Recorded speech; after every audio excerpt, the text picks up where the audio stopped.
Sepakat nggak sepakat? Yang penting podcast dong. Halo semuanya, apa kabar? Halo Halo Mbak. ya, halo ya. Kabar baik, alhamdulillah. Udah langsung sebut Gia, udah kenal emangnya ya? Tadi kan Kan udah nongkrong. Oh iya, pura-pura aja dulu. Oke, halo teman-teman semuanya. Kembali lagi bersama saya Gia tentunya ya, Pelo Gia Suparman. Dan sudah ada juga siapa ya di depan saya ini? Saya biasa dipanggil Aan. Aan siapa sih? Jangan Oh jangan ya. Dikira orang Batak. Tentunya the one and only yang sudah sangat terkenal. Yang Banget. tidak terkenal nih kita berdua, makanya nemplok. Ini ada Om Hao, halo Om Hao. Ya, halo. Terima kasih Mas Om Mbak. Hao udah mau datang ke podcast kami yang sederhana ini. Betul. Ya kita ini aja ngobrol mengalir aja soal Apa? Om Hao. Om Hao. Masa kita? Iya ya, ngapain gitu. Oke. Oke, tapi sebelumnya Om Hao udah pernah dengar belum sih tentang sepodcast? Sudah Mbak, sudah. Oke. Dan salah satu brand ya, Wow. Dagadu ini yang sangat melegenda. Bahkan sejak waktu saya SD itu udah lama banget, ini 30 tahun yang lalu. Waduh. Langsung kelihatan umurnya. Emang iya Mbak, udah mau 40 kok. Jadi berasa muda kan saya. Berarti udah lama banget dengar Dagadu ya pasti ya. Iya, ya ibarat kata kan kayak legenda hidup ya. Wis. Ketika dulu pertama yang saya punya barangnya Dagadu itu pertama kali adalah dompet. Dompet yang warna merah marun tuh. Masih ada ya? Warnanya Ya, aja. itu tebel aja kalau habis lebaran biasanya. Tapi langsung tipis lagi nggak? Ada rantainya nggak sih? Mas? Ada rantainya. Iya kan? 90-an. Iyalah, saya iya juga dulu ya? punya Itu juga. saya kalau ingat, kalau dompet Dagadu tebel itu kalau habis lebaran sama habis sunatan. tuh. Sunatan. Oke. Gitanan. Ya, tapi habis itu diamankan sama orang tua. Langsung diambil. Diamankan biar uangnya enggak hilang, di sini dibawa ibu aja misalnya gitu. Itu negosiasi halus ya antara ibu dan anak katanya gitu. Itu kalau anak-anak sekarang ngomongnya udah Gimana?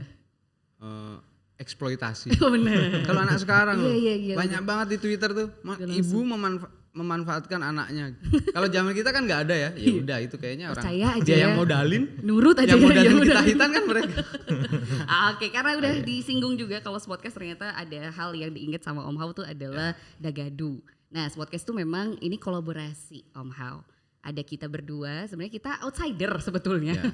Jadi memang sebenarnya ini cuma sebagai platform cakep-cakep anak muda aja. Ini tuh ya dari Dagadu Jogja sama Semasa Youth Studies gitu. Jadi memang kita lagi pengen tahu gimana sih situasi anak muda di Jogja. Salah satunya Om Hao.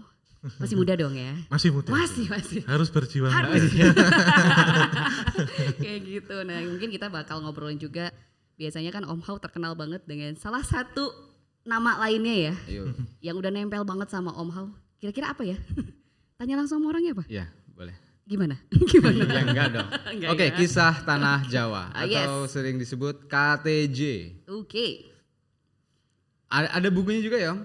Bukunya ada Mas, itu sudah kita di 8 ya sekarang. 8 sudah seri ya? menerbitkan 8. Kemudian memang ada satu buku ya, ini sedang dalam pengerjaan sekarang untuk diangkat di layar lebar.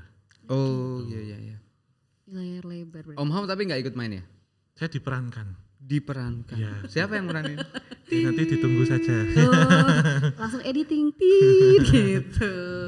Tapi ngomongin diperankan, tadi kan kita sempat ngobrol ya di bawah, bahwasanya kita juga pengen tahu sebenarnya kenapa sih awalnya kok ada kisah tanah Jawa gitu. Sebenarnya awalnya tuh kayak gimana? Apakah memang Om Hao tiba-tiba ngide ting gitu pengen bikin sesuatu atau sebenarnya juga sama-sama diperankan gitu dulu ya? Iya, jadi kisah tanah Jawa sendiri itu terlahir ya, itu tanggal 13 Februari tahun 2018 Oke. di Bandung justru Mbak lahirnya. Oh iya. Oh, malah di Ya, Bandung. Di Bandung. Tapi ya. kantornya di Jogja. Ya, jadi kantor pusatnya di Jakarta sebenarnya Mas. Oh, malah ini Jakarta ya? cabang gitu. Cabangnya di Jogja karena teman-teman kreatif ya itu kebanyakan domisili di Jogja. Nah, 2018 itu sebenarnya kita kan tercetus dari teman-teman yang iseng-iseng berhadiah, tapi ya alhamdulillah berhadiah beneran ya Mbak ya. Amin. Kita kalau hadiah suka ya. Ya jadi sebenarnya berawal dari kita ingin menceritakan, kita ingin mengkisahkan hal-hal yang berkaitan dengan mitos, mistis, legenda, budaya dan sejarah yang ada di tanah Jawa. Jadi kenapa kita pilih tanah Jawa? Karena kita kan dari lahir, besar, keseharian semuanya ada di tanah Jawa. Jadi tanah Jawa ini tidak merujuk ke satu suku, tetapi lebih ke Pulau Jawa. Oke. Jadi membentang dari Anyer sampai Panarukan lah. Wah, Itu sepanjang itu gitu. kayak project ya. Project Project masa lampau. Pos Dendeles. Ya jadi kita harus mengenal ini seperti apa. Kemudian dari kesemuanya itu kita bikin suatu cerita kisah yang kita angkat pakai satu ini ya kendaraan sosial media yaitu YouTube.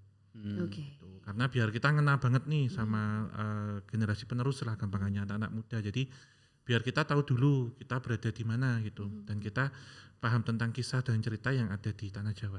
Kita Oke. awali dari situ dan kemudian saya diamanakan sebagai talent yang membawakan tentang kisah itu gitu. Jadi pengidenya dari teman-teman dulu dari Oke. teman-teman yang ada di Bandung. Kemudian kita satukan dengan teman-teman yang ada di Jogja. Kreatifnya mau seperti apa gitu. Jadi nggak melulu tentang mistis horor tapi juga ada kisah di situ, sejarah, budaya, sosial lah kesehariannya seperti apa yang ada di tanah Jawa ini. Oke. Tapi emang udah tertarik dengan sejarah lama ya, Om? Suka sih Mas sebenarnya. Suka ya? Memang saya memiliki satu hobi dulu, memang suka membaca buku apapun itu yang saya suka baca saya baca. Any Hero juga. Enggak Mas. Enggak ya? Enggak. Lebih ke misal gini sih, kalau waktu sekolah SD dulu itu kan kebetulan orang tua ini kan punya kerja ini ya, usaha di barang bekas waktu itu. Oke.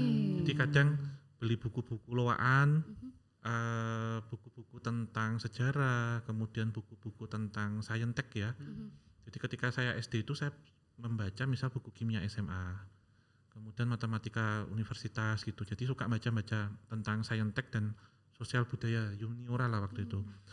Dan saya suka juga dengan traveling.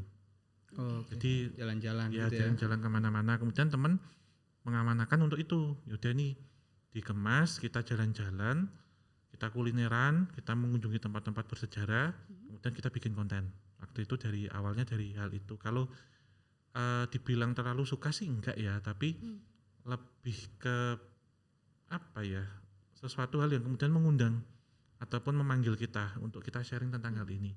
Kalau hobi kemudian kenapa sih nggak digali terlalu dalam dan itu nggak di sharing ke banyak teman-teman gitu. Dari sana itu ya. Ternyata ini ya udah akselerasi orangnya tuh kayak masih kecil, masih SD udah sukanya bacanya yang Buku buat universitas. Jadi maju mundur. Aku juga alurnya. gitu. Gimana? Dulu, tapi Freddy S. Yang aku baca. Beda ya. Stensilan. Stensilan. Itu beda ya. Jadi Akselerasi itu masih SD tapi aku. gitu ya. Jadi Baca campuran sastranya di sana sastranya di aku. sana malah ya. Saya baca apa ya waktu SD ya? Kira-kira ada yang inget gak ya baca SD itu? Buku tabungan kayaknya kalau saya, gimana dong? Oh, buku Ramadan kalau aku. Enggak, kalau buku Ramadan enggak. Enggak ya? Saya panitianya. Oke Mas, ngomong-ngomong soal tadi ya, apa untuk anak muda gitu ya. Anak muda mesti mengetahui tentang Jogja, tentang Jawa, tentang masyarakatnya ya. Pertanyaannya adalah ini sih, kan banyak nih cerita. Kenapa sejarah yang harus dilihat tuh sejarah tentang kolonial banyakan ya? Mau banyak ngulik-ngulik soal sejarah-sejarah kolonial. Kenapa enggak sebelumnya gitu? Iya, kalau kita membaca tentang ataupun kita meriset tentang sejarah, itu memang ada batasannya Mas. Jadi batasan sampai dengan awal abad ke-17, jadi VOC masuk. Karena sejarah ini harus sifatnya empiris, harus ada data, sumber dan literatur yang bisa dipertanggungjawabkan secara tertulis dan maupun lisan ya. Kalau kita lebih jauh lagi, misal kita bahasnya di masuknya era Islam atau Wali Songo ke bawah hingga era klasik Hindu-Buddha ya. Sumber empiris ataupun sumber lisan, terutama tutur itu sudah sangat-sangat susah diketahui gitu. Adapun prasasti, tetapi di sini harus perlu kajian ahli yang lebih mendalam. Gitu. Tapi memang kalau saya ya memang memperkenalkan ataupun menyampaikan tentang satu metode retrokoneksi. Oke. Retrokoneksi ini memang berkaitan dengan residual energi ataupun residual memori dari sisa-sisa energi suatu tempat ataupun sesuatu hal, suatu lokasi yang masih tertinggal. Tetapi ini tidak kemudian bisa menjadi sumber sejarah yang valid. Kenapa? Karena sumber ataupun data secara empiris itu belum bisa dipertanggungjawabkan. Jadi retrokondisi kemudian saya olah ataupun saya gabungkan juga dengan analisis yang meliputi sumber data yang sudah ada. Oke. Sehingga karena era-era kolonial itu masih banyak sumber peninggalannya dan juga era pasca kolonial atau aktual itu masih bisa kita temukan. Di sini saya lebih yakin dan percaya menyajikannya itu. Gitu. Karena kan kita harus tahu apa yang kita bicarakan dulu nih, yang kita sampaikan apa ataupun yang akan kita tulis ini tentang apa. Kalau cerita itu hanya berkaitan dengan hal-hal yang tidak didukung oleh sumber secara primer ataupun sumber-sumber secara tertulis dan baku, masuklah kisah gitu. Sehingga di sini kita menyampaikan adalah kisah Tanah Jawa, bukan sejarah Tanah Jawa. Kalau ngomong sejarah, risetnya panjang. Dan sejarah itu harus benar-benar yang disampaikan berdasarkan riset yang ditemukan, bukan mengambil dari riset orang. Dan orang yang membicarakan harus kompeten. Di sini adalah seorang sejarawan gitu. Itu bukan penggiat ya. Kalau kisah kan masih umum, Mas. Om Hao kan sejarawan juga nih, calon sejarawan karena beliau ini kan lagi kuliah di jurusan sejarah kampus sebelah ya. Gak bisa disebut ya kampusnya. Sebut dong. Pada kepo nggak ya kira-kira ya? Mana yang kepo mana? Calon sejarawan Om Hao ini. Calon sejarawan ya. Calon sejarawan. Oke. Iya Mas, karena kan harus tahu metodologi, metode dan historiografinya. Ketika kita menyampaikan cerita sejarahnya itu, ini secara akademis itu harus Mbak gitu. Karena ketika saya bisa tahu hal itu mungkin dengan flashback atau apa, itu kan nggak bisa untuk akademik tuh. Jadi ketika nanti ada teman yang akan nulis jurnal, nulis skripsi, tesis atau disertasi, ini nggak bisa dipakai karena ini masih fiksi sejarah ataupun sifatnya masih subjektif. Namun kalau sudah kita masuknya untuk tujuannya objektif, berarti sumbernya harus bisa dipertanggungjawabkan dan metodologinya yang dipakai harus pas gitu. Kalau dalam diskursus sejarah nih Om Hao, kisah Tanah Jawa itu posisinya sejarah apa ya dia? Produknya Om Hao nih ya di kanal-kanal YouTube. Iya, kita lebih mengambil ke ini sih Mas, sisi apa ya, mitos, mistis dan legenda dulu gitu. Kalaupun kita buku-buku yang sudah kita hadirkan itu masuknya masih fiksi, masuknya gitu. Yang di buku berarti yang fiksi. Iya, fiksi di buku. Kita masukkan masih golongan itu. Di beberapa, jadi sebenarnya kita mix sih Mas di situ. Jadi ibarat kata kita ini minimarket nih, kita jual banyak produk. Jadi yang sejarah murni ada, yang by research di situ. Kemudian yang kisahnya, yang mistis beneran, yang horor 100% horor. Di situ ada kesurupan-kesurupan lah gitu caranya ya. Ada juga yang budaya dan cerita dari seseorang. Jadi sukanya nanti yang mana nih? Misal kita menyasar ke netizennya ya. Karena kita pernah menyajikan kisah sejarah yang benar-benar sejarah, itu nggak laku gitu ya. Mas, nggak ada yang nonton, nggak lebih dari 50 lah, nggak lebih 50 viewers, 50.000. Sementara biaya risetnya mahal, perizinannya mahal, editingnya juga harus mendalam, QC-nya itu, tapi nggak rame. Tapi pas kita nyajiin yang horor, mungkin kita datang ke sarang kuntilanak gitu ya, yang nonton jutaan. Jadi memang karena kalau kita sudah di sini kan seperti kita entrepreneur ya, ada modal yang dikeluarkan, ada analisis pasar, kemudian outputnya juga harus bagus. Kita esensinya juga harus bagus karena kalau kita esensinya kurang ya kita nggak bisa jalan. Karena sekali keluar mahal juga. Mahal ya. Jadi kita putar, jadi kemudian wah ini terlalu, mungkin ada kritikan terlalu komersil atau apa ya.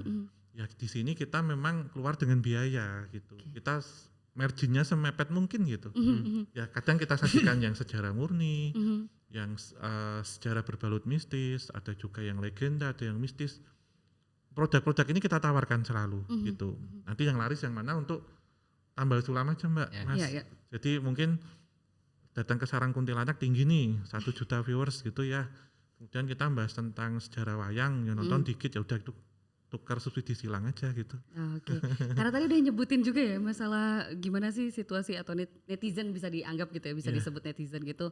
Ternyata lebih senang yang banyaknya horor-horor atau mistis. Ringan-ringan. Yang ringan-ringan ternyata. Tapi kan sebenarnya yang mistis terkadang sama yang sejarah atau masa lampau terkadang masih terasa abstrak ya kalau menurut sebagian orang tuh hal-hal abstrak. Tapi akhirnya formula yang diambil sama Om Hao dan teman-teman di Kisah Tanah Jawa seperti apa sama mitologi apa yang paling ini ya keangkat atau paling disukai sama netizen sampai saat ini, Om Hao?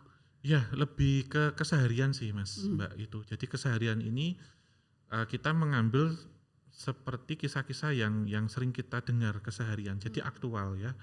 Seperti di sini ada perhitungan weton. Kemudian kecelakaan ataupun tumbal-tumbal di jalan. Pesugihan, terus kemudian penglaris makanan gitu. Tafsir mimpi. Itu jadi yang relevan dengan keseharian yang paling banyak disukai ya. Okay. Kalau kita ngomongin sejarah berat dikit yang nonton ataupun nggak suka karena terlalu jauh, dan hal ini terkadang kalau saya sendiri saya sharingnya di luar KTJ, jadi di forum diskusi sejarah. Oke. Kanalnya apa itu? Ada di YouTube? Nggak ada Oke. kanalnya Mas. Jadi kita diundang diskusi, gitu misalnya ya, juga. diskusi Oke. langsung yang memang forumnya kita dengan para penggiat ataupun sejarawan. Memang kita ngomongan di satu forum yang seragam lah ya. Oke. Tapi kalau kita lepas di umum di KTJ, tentunya sifatnya adalah umum di situ. Yang paling ngenah lah, karena satu cerita yang kita bahas itu sangat logis ya, adalah tentang perhitungan weton. Kalau perhitungan weton mungkin kita ngomongnya kan itu supranatural gitu, atau nerawang-nerawang. Padahal weton itu kan berkaitan dengan satu ilmu titen. Bahwa leluhur kita itu dulu kan niteni, dicatat. Dan ini kaitannya kalau dengan statistika dan probabilitas kalau dalam matematika. Dimana mungkin kalau weton orang Selasa Legi itu ya, atau Rabu Pahing, diambil dari 100 responden yang sama di masa lalu. Karakter Sampling ada. pendekatannya seperti apa, misal karakter ini, mujurnya ini, sialnya ini, terus percintaannya gimana, itu kan ada semua data itu gitu. Kemudian diolah menjadi probabilitas. Gitu. Jadi orang yang lahirnya Minggu Legi karakternya seperti ini. Itu jadi bukan asal diterawang. Jadi ada sesuatu hal yang bisa dipertanggungjawabkan berdasarkan data yang pernah ada, sehingga orang Jawa ataupun leluhur Jawa itu sangat ini ya, sangat cerdas waktu itu, dan satu bangsa yang titen itu, dengan apa-apa yang selalu dikaitkan dengan sumber-sumber alam ataupun sumber-sumber semesta yang memberikan informasi gitu. Kepekaan terhadap lingkungan sih menurut saya. Itu sebenarnya di Eropa juga ngelakuin gitu juga ya, kayak misalnya apa, horoskop. Semacam horoskop ya? Nama Kalau weton istilahnya gitu ya, weton, mungkin ya. di sana jadi weton gitu ya. Cuman atau orang yang ramal kayak voodoo, Ya, nyinyir gitu ya. secara budaya ada sendiri ya caranya ya, gitu. Hampir sama sebenarnya. Hampir sama sih Mas. Itu hanya satu metode saja ya.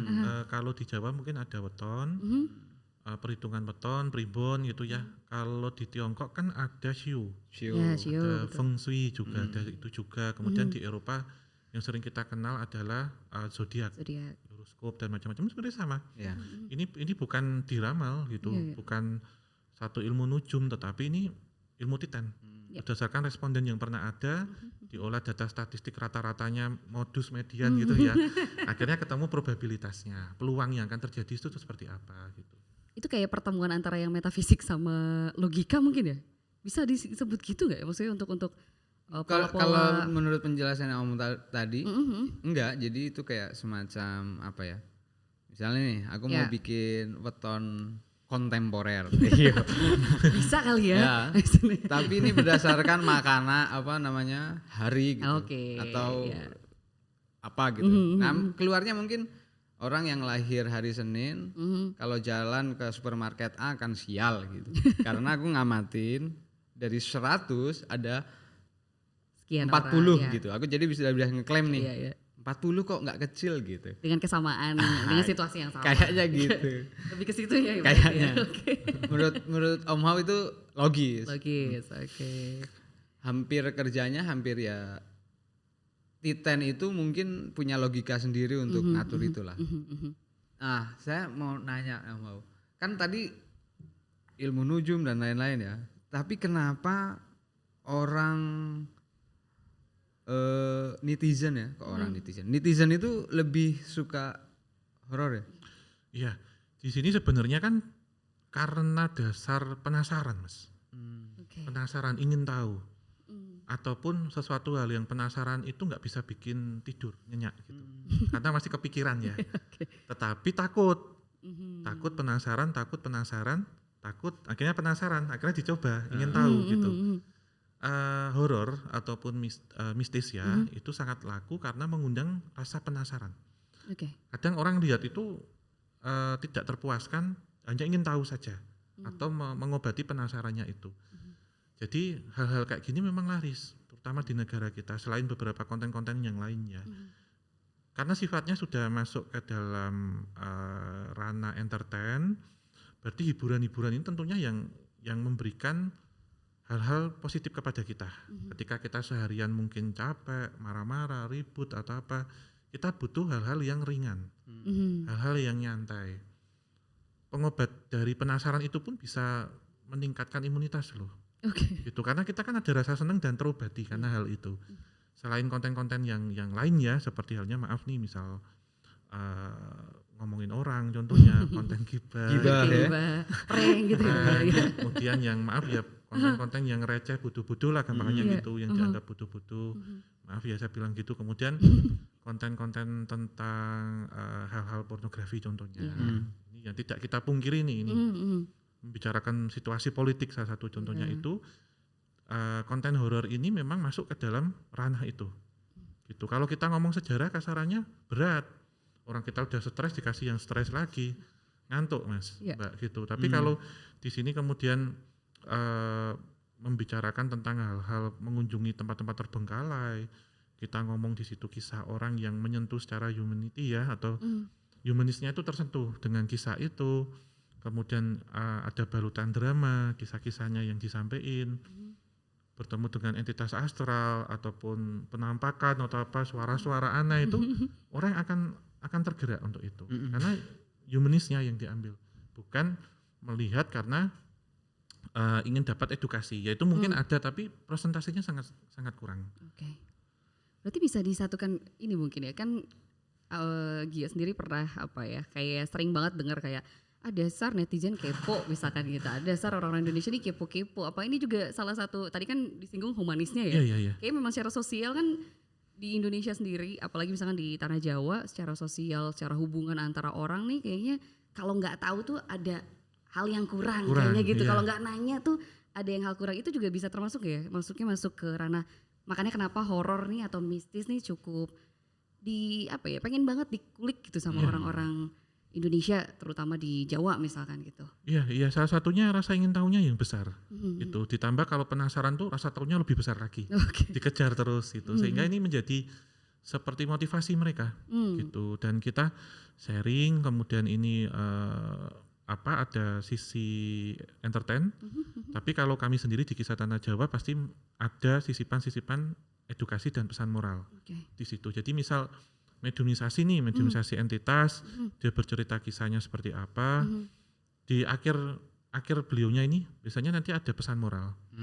Misal jangan bunuh diri, jangan ngikutin saya, mending dipikir dulu, atau tentang kisah-kisah cintanya, atau drama-dramanya, itu pasti kita ada pesan-pesan moral, Mak. Dan kenapa kita kemudian mengambil lebih ke sisi sejarahnya, karena kita selalu berpegangan dari ucapan ataupun ini ya, pesan Presiden Soekarno, jas merah. Jangan sekali-sekali meninggalkan sejarah. Never leave the history. Karena bangsa yang besar dapat dihancurkan atau diruntuhkan saat generasi mudanya lupa akan sejarah dari penerusnya atau sejarah budayanya. Oke, satu bentar ya. Ini gara-gara tadi ngomongin ada pesan moral. Kira-kira tapi menurut Om Hao yang paling berkesan dari misalkan tadi mediumisasi entitas gitu, kira-kira buat teman-teman yang harapannya akan segera putus nih, ada nggak sih pesan moral yang paling berkesan yang bisa di-share juga mungkin ya sama teman-teman sepodcast gitu? Ada nggak yang paling berkesan atau yang paling ini tuh apa ya? Oh iya, ini tentang kisah cinta seseorang ya. Waktu itu mediumisasi, dia menyampaikan cerita karena patah hati waktu itu. Dan beliau ini berpesan, saat kamu jatuh cinta ya, itu jangan terburu-buru. Jangan terburu-buru seperti menaruh hati. Terlebih ini masih pacaran. Karena hubungan pacaran itu adalah hubungan yang rapuh katanya. Hubungan rapuh karena bisa ditinggal lagi sayang-sayangnya. Asik. Nangis nih gue nih. Kasih ya editing air mata mungkin bisa. Om Hao, aku ini deh kayak tadi kebayang juga ya. kan itu mediumisasi ya. Iya. Itu benar-benar wujudnya nampak. Kalau yang berkaitan dengan ini kan bersinggungan ya Mas, ataupun berinteraksi dengan makhluk astral. Harus ada perbedaan, jadi harus ada perbedaan tidak sama ya antara kerasukan, kesurupan dengan mediumisasi. Kalau kesurupan ataupun kerasukan itu batas ataupun kita secara psikis itu tidak terkendali. Secara psikis ya, secara psikologi. Tapi entitas astral ini masuk ke dalam tubuh seseorang, orang ini nggak sadar, tidak bisa mengendalikan. Namun kalau mediumisasi atau proses pemanggilan, orang yang kemasukan oleh entitas astral ini bisa mengendalikan. Karena apa? Karena sebatas media. Jadi bisa mengeluarkan sendiri, bisa memasukkan sendiri. Tapi kalau kesurupan itu harus ada yang mengendalikan, gitu. Apalagi kesurupannya liar, seperti terjadi kesurupan massal contohnya, atau di beberapa acara-acara kesenian tertentu itu. Jadi ada pawangnya. Lantas mediumisasi ini sebenarnya terkadang kita memilih siapa yang masuk itu harus bisa bercerita. Harus Bisa bercerita. Harus yang tahu aktif berarti. Iya, harus aktif, harus mau ditanya, menyampaikan kisah hidup dulunya, residual memorinya seperti apa. Jadi nggak sembarangan. Oh, jadi mereka ada juga yang kayak manusia gitu. Diem, ditanya harus diem.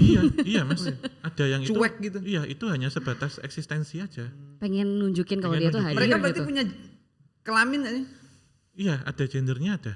Ada ya? Laki-laki dan perempuan, sama. Terus di kehidupan sana mereka ini enggak ya? Merit enggak? Kalau soal itu ada yang iya, ada yang enggak Mas. Bahkan mereka ada hasrat seksual ada loh. Oh iya? Ada hasrat seksual ada.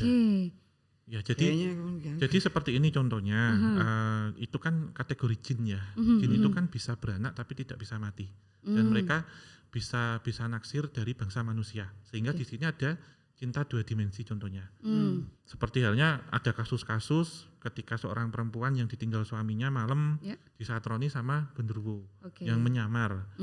Terus ada misal seorang laki-laki yang dia sendiri terus nggak punya pacaran putus, terus dia merasa nyaman, ternyata dia digebet sama peri. Bahkan hati nih ya. ada Mas yang model kayak gitu itu ada. Terus memang ada pernikahan gaib itu ada. Di dunia sana tuh ada ya? Ada pernikahan gaib sesama makhluk astral ada. Manusia dengan makhluk astral pun juga ada. Nah, kalau yang manusia sama makhluk astral itu disadari nggak sama manusianya atau? Ada yang sadar, ada yang enggak Mbak. Ya ada yang sadar tuh contohnya begini, ketika seperti dia melakoni ilmu-ilmu tertentu, kemudian dia harus meminang makhluk astral untuk jadi pendampingnya yang nggak kelihatan. Terus pelaku pesugihan, misalkan pesugihan yang ya maaf ya, yang paling terkenal adalah Nyi Blorong. Jadi seorang laki-laki yang harus mau hubungan seks dengan entitas yang siluman ular gitu. Ada yang seperti itu juga. Terus yang genderuwo tadi yang sering terkenal itu kadang sampai perempuannya hamil melahirkan anak genderuwo itu kan ada di ceritanya itu. Dan perkawinan gaib yang terjadi ketika itu memang manusia ini masuk ke sana terjebak dan ada ijab kabulnya, ada mas kawinnya, ada maharnya juga. Apa itu maharnya? Biasanya ada yang emas juga ada Mas. Oh emas. Ya memang hampir sama. Berarti di sana tuh mereka bisa mainkan alat apa? Ditukar-tukar di sana ada kehidupan kayak manusia gitu? Ada. Dan kalau di kita kan misal emas itu sangat berharga ya. Di kehidupan sana emas itu untuk bahan bangunan. Sehingga kota-kota gaib yang kita ketahui kayak kota Saranjana, Uwentira, Pulau Mas itu ya kalau dilihat dengan mata batin gemerlap, megah, luar biasa gitu dan canggih teknologinya. Oke, nah bentar di hold dulu karena tadi kan udah ada nih pesan moralnya kalau cinta jangan terburu-buru. Gitu juga sama teman-teman yang gabung di podcast jangan terburu-buru. Kita udah di time out terus dari tadi katanya. Suruh istirahat dulu. Karena cinta juga kan jangan dikejar terus ya Om Hao ya. Harus ada istirahatnya kan. Harus istirahat, harus biarkan itu dengan leluasa dan dijalani. Gitu. Oke, kalau gitu kita istirahat dulu. Ya, istirahat dulu. Oke, sepakat nggak sepakat? Yang penting Sepodcast. kok lemas ya? Gak usah diulangi. Nggak usah. Mainstream Mainstream banget. Gak apa-apa biar ada tanda buat editing. Maksudnya gitu. Kita coba recall memori mungkin ya. Tadi ngomong-ngomong residu jadi Iya. saya menyisakan satu pertanyaan. Apa? Coba keluarkan. Benar itu keluarkan. Om Hauf bahwa di dunia hantu ini ada gender dan mereka saling berpasangan sampai patah hati. Ada nggak sih yang non binary? Langsung kajian gender gitu. Non-binary. Non-binary gitu. Cowok, cewek atau ada yang kelamin lain Om? Pernah itu ada Mas. Oh, iya. Ya, bahkan saya pernah mediumisasi waktu itu tentunya dengan mediator. Itu nggak laki-laki nggak perempuan, tapi dia bisa kalau menyerupakan diri itu kadang bisa sosok pocong, bisa sosok noni Belanda, bisa sosok laki-laki tinggi besar serem. Jadi bisa dua-duanya bisa masuk. Aseksual atau apa ya? Lebih ke aseksual. Ya jadi nggak diketahui lah Ya. itunya modelnya apa. Jadi kita sebutnya netral lah gitu. Oke, netral. Karena ketika kita tanya dia bisa jadi apa Mbak? Oke. Gitu. Karena ini kan baru saja. Jadi ada yang ngelihat itu ada noni Belanda di situ. Ya. Kemudian tidak lama dia melihat menyerupai temannya security. Jadi bisa berubah-ubah. Oke. Ini saya kemarin ya, udah lama sih ini 3 bulan lalu. Bentar, jadi kemarin udah lama Oh, apa 3 bulan lalu? tiga bulan lalu. 3 bulan lalu. Oke, oke. kita ini 3 Iya. bulan lalu. Kita putuskan. 3 bulan lalu itu saya dengerin cerita temen.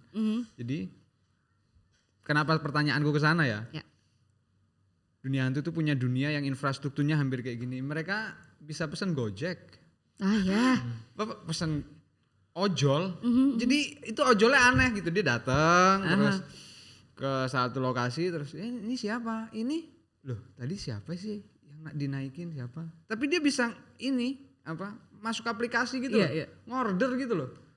Bisa mengoperasikan teknologi ya Iya, maksudnya kayak mereka gitu. bisa ada apa di sana smartphone?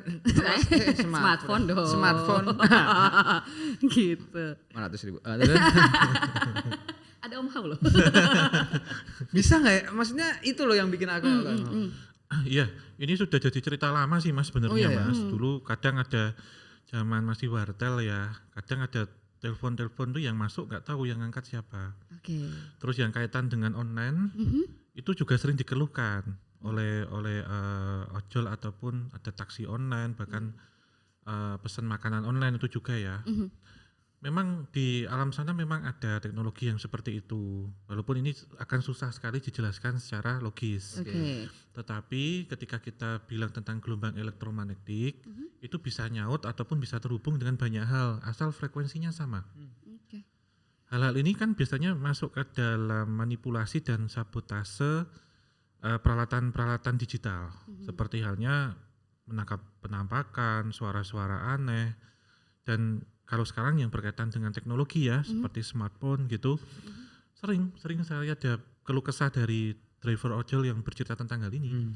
Bahkan mereka mengantarkannya ke tengah kuburan, Ya. kemudian melintasi satu daerah yang itu ada rumah tapi rumahnya sudah terbengkalai. Bahkan ada cerita yang menceritakan pesan martabak ya, pesan martabak itu diantarkannya ternyata keluarganya sedang tahlilan. Yang pesan ini yang ditahlili Oke. gitu. Dan setelah dicek di HP-nya nggak ada apa-apa, tapi atas nama itu orang itu dengan aplikasinya. Tapi kalau yang seperti itu contoh tadi yang martabak itu emang bahasanya apa ya? Orang yang baru meninggalnya itukah yang pemesan atau sebenarnya ada yang energi lain? Lebih tepatnya sebenarnya energi lain Mbak, Oke. lebih mengacu ke energi lain. Dan dulu di Jogja juga sempat viral tentang hantu Aisyah ya, kalau tidak salah yang Yang pesan Gojek Iya. ini ojek online Ojek itu online. yang pesan itu terus diantar ke suatu tempat. Ini memang menjadi satu fenomena ya. Waktu itu juga di sesi obrolan santai di Kisah Tanah Jawa sempat menghadirkan drivernya juga bercerita dan Oke. ada beberapa cerita nih sebelum teknologi ini ada, dulu interaksi makhluk astral dengan manusia jual beli itu memang sudah ada Mas. Oke. Seperti cerita kalau kita lihat di film ada sundel bolong yang beli bakpao, beli bakso. Di kampung-kampung tuh masih ada sebenarnya. Jadi mereka seolah-olah jualan ini ya, abang tukang bakso ya lewat. Ada rumah yang gede banget megah, laris dagangannya. Tapi saat sadar ternyata di tengah kuburan. Ada yang kayak gitu. Jadi memang interaksi menurut saya dan teknologi dimanapun itu kan ada sinyal. Makhluk astral itu tentunya bisa memancarkan frekuensi dan sonar tersendiri. Ya. Saat itu cocok masuk Mas. Tapi mereka punya teritori ya. Punya teritori, kemudian memiliki infrastruktur, memiliki jabatan juga secara fungsional ataupun secara struktural ada Mas. Misalnya ada orang meninggal di Amerika. Iya. Konon katanya kan dalam kepercayaan tertentu sebelum 7 hari kan dia masih di sana ya. Ya. Apakah selama 7 hari dia masih di sana? Atau Terus udah dia balik pulangnya ke ke Indonesia? Ya, ini yang ini Mas, pernah saya temukan justru di Indonesia. Beberapa ataupun spirit-spirit dari era kolonial, entah itu Belanda ataupun Jepang, spiritnya itu masih tertahan sampai hari ini. Spiritnya ya, kita nggak bilang kalau arwah, ruh atau nyawa, sukma itu kan bolu alam, nggak bisa dijangkau itu. Tapi kalau jin korin, pendampingnya atau spiritnya itu tetap masih ada, akan ada di tempat itu seterusnya. Suatu ketika mereka juga ingin pulang, tetapi di angkasa ya, di langit ataupun di samudra itu kan ada imigrasinya, tanda petik. Oh ada. Ada juga. Ada teritori. Teritori Ya. tetap ada ya. Ada. Seperti halnya ketika kita mau keluar negeri harus pakai paspor, Ya, harus pakai visa, ya seperti itu sama. Mereka pun akan terbatas. Sehingga banyak sekali energi ataupun spiritual atau spirit itu yang masih tertahan. Bahkan itu lebih dari 7 hari Mas. Kalau 7 hari sampai 40 hari itu sebenarnya korin kita yang masih di sekeliling kita. Oke. Sebelum mereka mencari ya entah kemana. Jadi inilah yang kadang ditangkap oleh orang kalau arwahnya itu masih di situ gitu, ditangkapnya gitu. Jadi mereka terkadang di setiap malam Jumat kan selalu mendatangi ahli waris Oke. untuk minta doa, contohnya kan gitu. Ada yang seperti itu juga. Dan kalau yang meninggal wajar mungkin yang ditampakkan pun wajar apa Wujud adanya. wajar ya. Kalau meninggalnya tidak wajar seperti kecelakaan, pembunuhan, bahkan bunuh diri, itu yang menyeramkan dan kadang menyayat hati gitu Mas. Seperti halnya pembunuhan. Mereka sebelum pembunuhnya tertangkap, sebelum kasus ini terungkap, mereka akan tetap di situ di TKP atau mereka berusaha menemui orang untuk minta tolong. Bahkan ada yang dia sudah meninggal tahun 80, ketabrak kereta, kepalanya hilang tuh masih ada. Itu dia menuntut keadilan gitu. Ada yang nuntut keadilan Mas. bahasa ininya ya. Ya, Menurut keadilan. ada yang benar-benar ketika pelakunya ketangkap mereka tenang. Oke. Ada yang gitu. Yang paling susah itu satu-satunya. Kalau yang patah hati gitu, Ya ada juga. ini sebelum dia meninggal nih. Saya Ada- akan ada menghantui dia. Penyumpahan gitu juga nggak maksudnya Iya. kayak perumpamaan gitu juga berarti. Ada yang ini apa? Mereka masih mengisahkan hidupnya sehingga kalau kita cermati ya, kenapa kebanyakan entitas astral atau hantu itu wujudnya perempuan. Gitu. Karena dalam penyampaiannya itu lebih lugas perempuan karena laki-laki terkadang ada perasaan tapi yang dipendam. Tunggi, dengerin Gi. Yuda dong. Oh iya dah. Yuda. Jangan Oh, iya. dipendam ya. Ing- Jadi harus dikeluarkan aja. Apa tadi soal perempuan ya? Ya. Dan saya tuh hampir hampir menjumpai banyak hantu perempuan di berbagai, khususnya kampus ya. Ya. Ini kampus sebelah hampir kampus di Jogja tuh Banyak. sosok hantu atau yang dipersepsi sebagai hantu muncul itu perempuan. Kenapa ya? Ya karena ini Mas, secara memori kolektif ya, secara residual memori dan mereka itu gampang ibarat kata menyampaikan dan bercerita, lebih ke verbal. Karena kalau laki-laki itu kan dengan logika, ketika perempuan itu dengan perasaan. Pembedanya itu. Harus halus-halus nih. Ya dikira emang situasi perempuan memang masih menyulitkan aja. Entah di dunia nyata ataupun maksudnya masih di yang metafisik mungkin ya. Ya, gitu. tetapi kan dengan perasaan ini berarti sensitif gitu ya. Ya. Ibarat kata mereka yang lebih peka seharusnya dan juga memiliki satu hal yang lebih peka. Tapi terkadang ini enggak mendiskriminankan ya. Sifatnya kadang manipulatif gitu. Kenapa? Ibarat kata dia sedih tetapi dia bilang bahagia. Sejatinya dia enggak cinta tapi bisa bilang cinta. Waduh. Tapi kalau laki-laki tentu semuanya logika. Semuanya dengan logika sehingga ketika meninggal pun entitas astral yang dibawa lebih banyak genrenya adalah perempuan. Kan di sini ada kuntilanak, sundel bolong, ada nama-namanya ya kayak Aisyah, macam-macam. ada Rohana, ada Mbak Yayu kan gitu ya. Nama-namanya ini kenapa? Karena mereka lebih leluasa ketika menyampaikan pesannya. Lebih gampang untuk interaksi. Lebih mudah ketika perempuan dan perempuan bertemu itu selalu berbicara banyak, walaupun tidak kenal, karena perasaannya lebih sensitif, lebih peka. Sementara laki-laki kadang sama-sama bertemu laki-laki dengan laki-laki, kadang mereka irit bicara seperlunya gitu. Beda ya kalau laki-laki omongannya banyak kan, katanya sekarang lambe cewek katanya kan gitu. Nah ini pesan-pesan tuh bisa ditangkapnya lewat gender yang perempuan. Oke. Kita hold dulu, ada pesan-pesan berikut ini. Udah kejawab berarti ya, mengenai kenapa misalkan yang ditemukan tuh lebih perempuan. banyak gender perempuan misalkan gitu. Tadi juga sebenarnya ada bisikan, ada yang nanya. Coba apa? Ada mau tanya, mau titip pertanyaan nggak? Mau nanya apa? Kenapa Kenapa nama-namanya ya di makhluk-makhluk astral yang di Indonesia itu ada sundel bolong? Oke. Mau dijawab boleh? Jawab, Nggak dijawab Mbak. harus Iya. ya.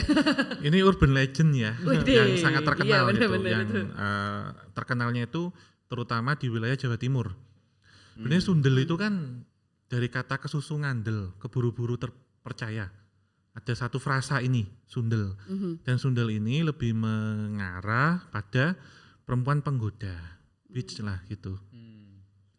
Nah, memang entitas ini sering nampak itu menggoda laki-laki. Kalau zaman dulu terkadang ada di makam, di pinggir jalan, sering minta diboncengin gitu ya. Nah, bolongnya sendiri itu ada beberapa cerita-cerita gitu. Misalkan orang ini waktu meninggal karena melahirkan anaknya. Dan ada, kalau di film kan dibesar-besarkan ceritanya. Ada juga yang meninggal karena luka yang ada di tubuhnya, sehingga lukanya ini terkadang yang terlihat itu membusuk, bernanah, ada bentuk seperti lubang yang selalu ditunjukkan atau dipamer-pamerkan. Namun ada juga sundel bolong ini memang berasal dari dulu perempuan yang kerja di dunia malam lah, yang dia pakai susuk. Nah, susuk ini kan ketika tidak diambil ataupun tidak dinetralisir nanti membusuk dia, membentuk bulatan-bulatan di tubuh. Itu jadilah sundel bolong gitu. Nah, di film-film karena entertain jadi dibesar-besarkan. Namun dalam metafisika ya, entitas ini memang suka menggoda, dan sundel itu kan dari kata kesusu ngandel, keburu-buru percaya. Jadi terbujuk rayuan gampangnya gitu. Disebutlah sundel. Tunggi. Jangan termakan ya, buayan-buayan ya. Apalagi lidah buaya tuh. Jangan salah. Tapi sehat ya lidah buaya yang gitu. Apa yang kamu pikirkan, Dia muncul. yang mereka wujudkan. Ada nggak sih ya pas ketemu gitu dalam perjalanannya dia kocak gitu, ngelawak makhluk astral ini ya. Jadi kayak goda-godain kayak apa gitu. Banyak Mas, tipe-tipenya macam-macam. Yang paling lucu deh Ya, di yang antara paling- mereka deh. Paling lucu berkesan atau paling kayaknya geli juga ya dipikir-pikir gitu misalkan. Ya mungkin kalau kita ketemu entitas yang dari ratusan tahun yang lalu, kita harus paham dengan kondisi waktu itu sih Mas. Kayak misal kita mediumisasi, entitas ini berasal dari tahun 1910 gitu ya. Ada yang tanya, Anda dari mana misal gitu. Kalau kita jawab Jakarta dia nggak tahu, jawabnya Batavia misalkan gitu. Terus apa ya, sebenarnya pengalamannya banyak sih Mbak. Di lapangan itu ada mereka yang cerita sedih, ingin ikut, menyampaikan kata-kata bijak gitu juga ya, candaan, marah gitu ya, emosi, diam aja nggak terima, itu semuanya ada gitu. Dan saat kita akan mencari kisah dari mereka, selalu saya tanyakan itu modelnya seperti audisi dulu. Jadi misal ada pocong ya, yang sudah umum, yang general atau mainstream ya, saya nggak bisa dulu, saya harus dapat cerita yang menarik dari ini. Atau ada mereka yang eksistensi, mereka bisa bercerita, mereka juga ingin digambar, ada juga yang mereka ingin bercerita saja, ada juga yang mereka ingin digambar saja, atau tidak kedua-duanya. Sama ini, mungkin karena kita kan anak muda juga ya, para anak muda. Apakah di makhluk astral mungkin ya disebutnya gitu, ada kayak tingkatan hierarki, kayak kita nih sebutan-sebutan yang muda, yang tua gitu. Terus apakah ada spirit-spirit pemudanya nggak misalkan di sana tuh yang sama banget gitu sama pemuda-pemuda Jogja misalkan barangkali? Ada Mbak. Kayak Tapi gimana tuh? yang membedakan kalau di sana usia ratusan tahun tuh masih muda.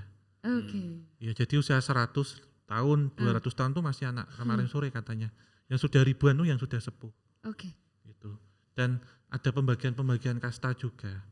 Seperti halnya kita datang ke satu bangunan Belanda, bangunan utama, itu biasanya dikuasai oleh entitas dengan energi kolonial yang kuat. Entitas-entitas astral lokal, seperti halnya Gondoruo, Pocong, Kuntilanak itu nggak mau masuk. Dan anehnya lucunya lagi ya, entitas Belanda itu takut sama entitas Jepang. Ini kemarin waktu kita syuting bareng Diary Misteri Sarah dan Jurnalisa, itu ada di partnya kedua ya, di Jurnal Kisah Misteri yang episodenya Kisah Tanah Jawa. Mbak Risa kan kemasukan siapa ya namanya itu, Hans atau Jansen. Okay. Saya kemasukan Yamashita, sosok Jepang. Terus Kakang itu kemasukan Dewi, sosok perempuan yang dulu jadi Yugun Ianfu ceritanya. Saya nggak tahu, saya baru tahu ketika nonton. Jadi waktu saya mediumisasi Yamashita, itu Jansen takut nangis, Mbak Risa itu nangis pengen keluar, takut ada Jepang gitu. Terus Yamashitanya ini kan si Dewinya kan ditanyain sama Mbak Sarah, ceritanya gimana perlakuannya Jepang. Dia ditarik Mbak sama apa? Saya dalam artian saya jadi Yamashitanya itu. Yang kita khawatirkan kalau itu masuk ke teman-teman tim perempuan kan kasihan gitu. Untung masuknya ke Kakang kan cowok. Jadi diperagakan. Jadi terkadang di situ memang terlihat memori itu terbawa sampai ke alam sana gitu. Secara real, secara bisa dilihat ya walaupun di mediumisasi gitu kelihatan. Karena Belanda ditaklukkan Jepang ya. Iya. Situasinya saat itu kan, situasinya. Terus kan tanya atau ini sudah Indonesia merdeka, ini bukan perang Pasifik Raya. Itu juga. Oke, menarik ya. Iya. Oke. Apa ternyata belajar mengetahui, mendalami satu produk budaya, melalui produk budaya itu dengan metode mediumisasi, retrokognitif dan lain-lain sebagainya. Alat-alat yang dipakai Om Hao untuk ke sana. Ternyata asik juga maksudnya ya. Dan kayaknya menarik. memang ini juga jadi satu hal yang entah dari dulu apa sekarang tuh kayaknya juga cukup digandrungi masyarakat. Udah salah satunya gitu ya Om Hao ya. Dan ini mungkin terlihat dari viewersnya juga mungkin kayak kebanyakan milenial. Ya, memang kita menyasar ke ini ya Mbak ya, Mas, ke generasi milenial ya. Ya karena itu tadi. Sebenarnya kan kalau kita cerita sejarah murni, budaya murni akan susah diterima. Sekarang yang gampang, yang ringan, yang easy going gitu ya. Jadi kita sematkan di situ cerita-cerita mistis kekinian yang kita masukkan. Kenapa? Agar ada visi misi kita tentang mengingatkan anak muda terhadap leluhurnya, sejarah bangsanya itu tetap jangan sampai kabur. Karena bangsa yang besar dapat diruntuhkan ketika generasi mudanya lupa akan sejarah bangsanya. Kalau lupa sama diri sendiri gimana ya? Kan ada sejarah juga kan? Itu nggak tahu diri. Itu nggak tahu diri. Oke. Amnesia. Karena tadi juga disebut ada bahas tentang Teresa, Sarah. Nah, pengen tahu dong spoiler dikit mungkin ya. Ada next project mungkin atau kedepannya lagi mempersiapkan apa dari Om Hao? Ya dari kami ya teman-teman tim Kisah Tanah Jawa tetap nanti kita ada dengan sesama konten kreator ya. Ada Jurnalisa dan Diary Misteri Sarah yang kita tergabung dalam jurnal Kisah Misteri. Jadi ada Jurnalisa, Kisah Tanah Jawa dan Diary Misteri Sarah. Insya Allah tahun depan linknya di bawah ya.